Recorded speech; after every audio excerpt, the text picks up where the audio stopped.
Welcome to PyMates. Suppose you want to calculate the height of a tree and you are standing here.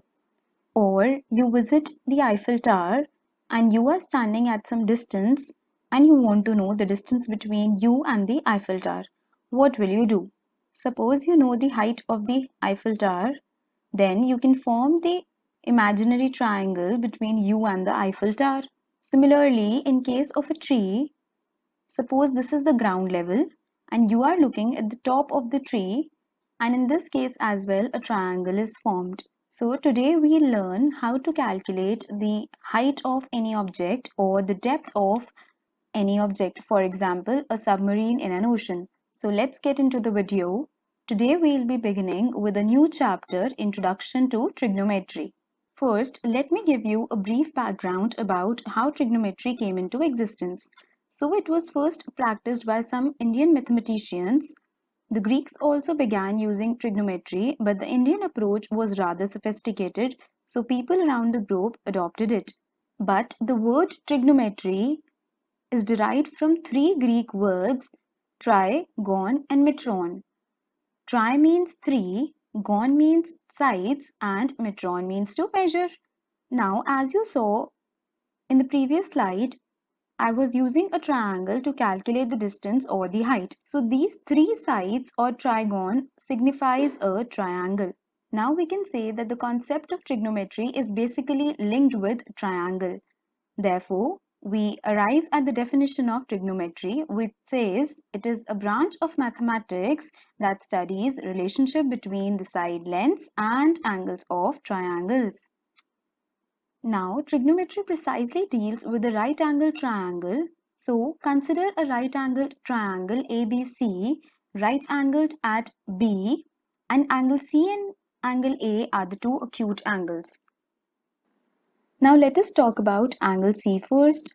When we observe from angle C, AB is the opposite side and BC is the adjacent side. Suppose you are standing here, then this side will be opposite to you and this will be near to you. So that's why we call BC as the adjacent side and AB is the opposite side.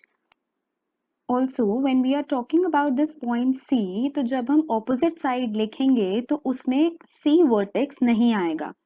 That's why we can say AB opposite side है. और जब हम adjacent side लिखेंगे तो उसमें vertex C included होगा because वो उसके साथ lie कर रही है. Adjacent means जो उसके साथ है. So that's why we can say BC is the adjacent side.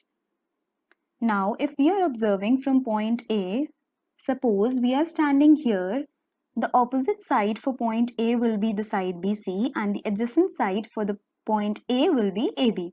जैसे मैंने आपको बताया कि अब हम पॉइंट ए की बात कर रहे हैं तो ऑपोजिट साइड में ए वर्टेक्स नहीं आएगा. So that's why opposite side BC है एंड एडजेसेंट साइड में क्योंकि वो उसके साथ लाई कर रही है तो ए वर्टेक्स आएगा, तो दैट्स व्हाई एडजेसेंट साइड हमारी AB है. Now the adjacent side is called as the base and the opposite side is called as the perpendicular. So in case of point C, AB will be the perpendicular क्योंकि वो opposite side है and BC will be the base. And in case of point A, BC will become the perpendicular क्योंकि again वो opposite side है and AB will be the base. Now we are left with the side AC in both the triangles. So this AC is called as the hypotenuse in a right-angled triangle and it is the longest side of the triangle. Also, it always lies opposite to the right angle. So this was all about the basics of trigonometry. It is linked with a right angled triangle. So I hope you have understood whatever has been taught in this video. If you have not understood anything, you can leave the comment below in the comment section. You can also mail us on the mail ID given in the description box, or you can follow us on Facebook and Instagram to get the latest updates and some important formulas. Do subscribe to our channel for more content and related videos to this chapter as well as other chapters.